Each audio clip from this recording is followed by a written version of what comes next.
Magandang araw na muli mga boss. Ang problema nito, pag tumatakbo siya, merong umuugong dito sa kaliwang harapang gulong at medyo pigil daw siya humatak. Una, gamit ako ng box wrench sa number 40, tatanggalin ko itong brake caliper niya para ma-check ko itong piston at yung sliding pin niya. At kung makikita nyo, itong brake caliper niya, stock up din, hindi siya may angat. Tignan nyo. Kaya pag tinapakan nito yung brake pedal niya, tapos nirelease niya, matagal bumalik yung piston niyan, magiging pigil nga ang takbo nitong sasakyan. Na ang pinanggalingan ng pagka-stock up ay dito sa sliding pin niya. Dapat kasi mga boss, naglalaro itong sliding pin niya dito sa brake caliper. Kaya ang gagawin ko dyan, tinanggal ko itong dalawang brake pad niya para maluwag akong makakilos sa pagtanggal ko dito sa brake caliper. Binabaran ko ng WD-40 yan, tapos kulang isang oras bago ko yan natanggal. Ang kwento nga sa akin ng may-ari, madalas niya raw itong ma-sprayan ng tubig itong brake caliper every time na nagwawashing siya. Kaya pwedeng pinasok ito ng tubig tapos kinalawang. Pero tsinaga ko rin yan mga boss, ganyan lang ginawa ko, dahan-dahan, galaw-galaw, tapos palo palabas, ganun lang paulit-ulit hanggang sa matanggal ko itong brake caliper niya. Ganun lang mga boss, di ba? Tanggal na siya. Pag ganyan mga boss, linisan mo lang yung sliding pin at yung pinapasukan ng sliding pin, okay na yan. Dahil sa nakita ko, hindi naman siya kinalawang. Sa pagkakawashing lang siguro yan kaya nag-stuck, napasukan ng tubig. Dito naman ako mag-check sa wheel hub bearing niya. At kung maririnig nyo mga boss, diba? Meron na siyang ugong. Ganyan lang ang gawin nyo mga boss pag nag-check up kayo. Ikutin nyo lang yung wheel hub niya. Pag may ugong, positive yan yung bearing. Kaya ang gagawin ko dyan, tatanggalin ko itong brake caliper holder niya gamit itong number 22 na socket wrench. Dalawa yung bolt na tatanggalin nyo dyan mga boss na number 22. Dahil nga sa nakakaabala itong brake caliper holder niya, pag binunot mo itong wheel hub niya, kaya importante na dapat matanggal mo itong brake caliper holder. At pag okay na, gamit ka ngayon ng sinsel para matanggal mo itong center cap ng wheel hub mo. Tapos ikot ko ulit itong wheel hub niya. Narinig nyo mga boss, diba mayroon siyang ugong? Pag ganyan, pwedeng ang problema niya is yung inner bearing or yung outer bearing, meron na siyang kalog. O kaya parehas, yung inner tsaka outer, parehas nang may kalog. After ko matanggal yung cutter pin tsaka yung lock cap, dito naman ako sa pinaka-lock nut niya. Luluwagan ko yan at pag maluwag na, pwede mo na yung kamayin para mas mabilis mong matanggal itong nut. At pag natanggal na, isunod mo naman itong lock washer niya. Kung makikita nyo, dalawa na yung lock washer niya dahil nga sa lumuwag daw itong bearing. Ang problema kasi mga boss, pag yung wheel bearing nyo lumuwag, apektado dyan yung gulong. Kakalog din siya. Kaya nga siguro dinagdagan ni customer ng lock washer pa para humigpit. Okay lang naman yung mga boss kung sigurado kang hindi pa basag yung bearing. Pero pag basag na, hindi advisable na dagdagan mo yung lock washer niya. Sa pagtanggal ng inner bearing mga boss, gagamit ka dyan ng ball hammer at sinsel. Pero yung sinsel mo dapat wala siyang talim. Tsaka mo paluin yung inner bearing palabas para matanggal. Diba tanggal na siya. Kasama na dyan yung grease seal niya pag natanggal mga boss. Ayan At kung makikita nyo nga itong grease seal niya dahil okay pa, pwedeng punasan nyo lang yan tapos ibalik nyo.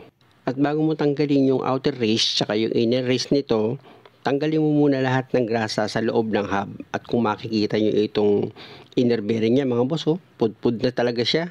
Tapos malakas na yung kalog niya. Kaya ang gagawin ko dito, inner tsaka outer na parehas ng may kalog, papalitan ko yan.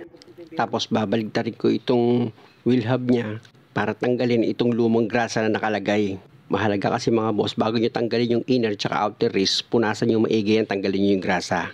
Kasi yung pagtatamaan nyo ng sinsel, meron niyang gatla. Ayan yung tinuturo ko, ayan. Kabilaan niya magkarap sila, may gatla dyan.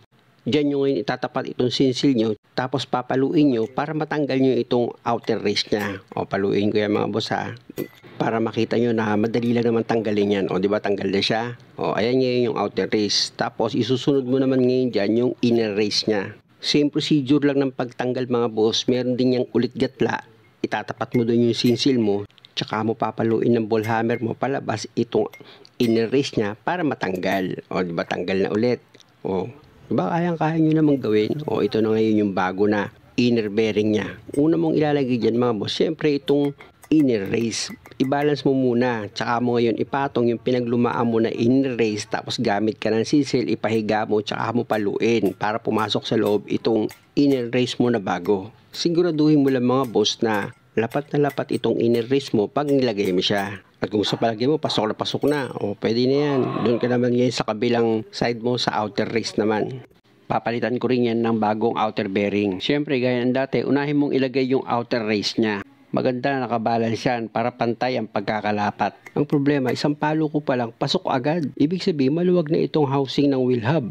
At kung makikita nyo itong outer race niya mga boss, o diba? Ang luwag na, nahuhugot na nga kaya na tumigil siya. Ibig lang sabihin yan dito sa bukana, masikip pa. Pero pagdating sa loob nitong outer race niya, maluwag na. Kaya tatanggalin ko itong outer race gamit itong sinsel mga boss. O tanggal agad. Pag ganyan mga boss, pwede mong ipamachine shop itong hub niya para build upan. Para pag ilagay itong outer race niya, mahigpit na. Pero pag ako, ang ginagawa ko dyan, sinisinsil ko yung loob ng wheel hub niya para gumaspang, para pag nilagay ko itong outer race niya is masikip na. Ginagawa ko yan kung wala lang time para magpa-machine shop o kaya kulang sa budget si customer. Ginagawa ko talaga yan. Pangit naman siguro kung pilitin ko si customer na magpa-machine shop o kaya papalitan ko ito ng bago. Unang-una nakabili siya ng bagong wheel bearing. Malay ko ba kung prepared siya sa panibagong gastusin. Ilagay ko na nga itong housing ng wheel bearing dito sa wheel hub niya. Tignan nyo, humigpit yan. Sumobra nga ata sa higpit Kung makikita nyo mga boss, ibinalance ko. Tapos ipapatong ko itong luma niya na outer race. Tsaka ako ngayon papatong itong sinsel tsaka ako papaluin. Para pumasok sa loob ng wheel hub itong bagong outer race or housing ng outer bearing niya. Medyo subikip siya pero mas okay yan mga boss. O, kita nyo, di ba? O, ang higpit na. Ganun lang ang diskarte mga boss. Tapos babalik na rin kulit yan mga boss dahil nga sa lalagyan ko yan ng grasa. Laging dyan ka magsisimula mga boss sa pwesto ng inner bearing mo. Yan muna yung uunahin mong lagyan ng grasa kasi andyan yung grease seal niya. At pag nalagyan mo na ng grasa yung loob ng hub, pwede mo na ngayon i-repack itong inner bearing niya. Sa pag-repack ng inner bearing mga boss, papasukan nyo lang naman ng grasa yung loob niyan. At kung sa palagay nyo okay na siya, puno na yung loob niya ng grasa, o pwede mo na ngayon yan ilagay. Tapos ito namang outer bearing, ang isusunod mong lagyan ng grasa, i-repack mo rin siya.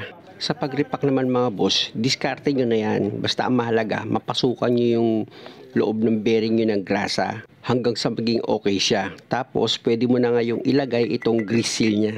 O diba, simple lang naman paglagay ng grease seal. Syempre naman, tapos nun pupunasan mo itong rotor mo para yung grasa na kumapit dyan is matanggal. Tapos baligtarin mo na siya, pahiram mo ng grasa, yung pagpapatungan mo ng outer bearing mo. At kung sakaling kulang yung grasa, pwede mo dagdagan yan. At pag okay na, pwede mo nang ilagay itong outer bearing mo. Nakita nyo naman, di ba? Madali lang naman mag-repack ng bearing. Tapos ibabalik mo na ngayon itong wheel hub niya dito sa spindle. Siguraduhin mo lang na maayos yung pagkakalapat ng wheel bearing mo dito sa loob ng hub. At pag okay naman, tanggalin mo na itong sumobrang grasa para mailagay mo na itong lock washer niya. Tapos isunod mo na itong nut niya. Gamit ka ng yabi tubo mga boss para mahigpitan mo ng maayos yan. Pag nahigpitan mo na yan mga boss, mahigpit na siya, ganyan. Ikutin mo lang itong wheel hub niya. Pag naikot mo yan mga boss, i-check mo siya ulit gamit yung yabi tubo mo. Pag maluwag, higpitan mo siya ulit. Uulit-ulitin mo lang yun hanggang sa mawala yung alog ng wheel hub mo. Tapos pwede mo nang ilagay itong lock nut niya. Tsaka mo isunod itong cutter pin. Siguraduhin mo lang yung dulo ng cutter pin na baluktot mo. Kasi pwedeng mabunot yan pag hindi mo siya binaluktot. Tapos pwede mo nang ilagay itong center cap niya. Siguraduhin mo lang maayos yung pagkakalapat ng center cap mo dito sa wheel hub niya para hindi yan malaglag. At pag okay na, gamit ka ngayon ng malinis na basahan, punasan mo itong rotor disc mo kabilaan. Dapat malinis yan bago mo ilagay itong brake caliper holder mo para hindi makaapekto pag nilagay mo yung brake pad. Sa paglagay naman ng brake caliper holder mga boss, meron lang naman yan dalawang bolt na number 22. Kamay mo muna sa pagkabit ng mga bolt para sigurado kang hindi ka makalustred. At pag okay na, pwede mo na ngayon siyang gamitin ang impact wrench mo para sa final na paghigpit. Dito naman ako ngayon sa brake pad niya. Dapat bago mo ilagay itong dalawang brake pad niya, siguraduhin mong malinis yan. Dahil sa paglinis naman yan, madali lang. Tatanggalin mo lang naman dyan yung nangitim dito sa ibabaw niya. Ayun kasi kadalasan nakapag-produce ng ingay. At kung sa palagay mo okay na, o pwede mo nang ilagay itong brake pad mo. Basta siguraduhin mo lang lagi na ayos yung pagkakalapat niyan. Dahil hindi naman yan mahirap ikabit, meron naman yung guide, tutulak mo lang yan dito sa brake caliper holder mo, okay na. At dito naman sa sliding pin, dahil malinis na yan, nilagyan ko yan ng grasa. At dito naman sa brake caliper niya, sa pinapasukan ng sliding pin, kailangan dyan, malinis mo siyang ibabalik para hindi na ulit umulit yung pagka-stack up niya. At pag okay na, pwede mo na yan ibalik dito sa brake caliper holder niya, ipasok mo siya sa sliding pin. At pag okay na yung pagkakalapat ng brake caliper mo, pwede mo nang ilagay itong bolt na number 14 niya. Ayusin mo lang yung pagkakahigpit dyan mga boss. gagamit ka lang naman dyan ng box wrench sa number 14. Tapos, pwede ko nang tanggalin itong magnetic plate ko para mailagay ko na itong gulong at ma-road test na namin itong sasakyan para si customer rin bahalang humatol. At tumutulin din yung ano niya, ingay. Tumutulin Oo, habang tumutulin din. tumutulin din. Klase ayan. Bumabagay. Walang sound yan. Wala na ako naririnig na sumasama yan. Wala na. Oo. Ilan ba na yun? Mga ilang araw pa lang naman. Kaya nga pinatingin ko agad sa'yo eh. Nagapan. Wala na. Akala mo flat yung gulong eh. Parang matakbo? Oo, parang may kung jug. Parang ganun ang diskit eh. Pero ngayon wala na. Wala na ingay. Wala na. Pino na. Okay. Okay na mga boss. Wala na daw ingay eh. Pino na.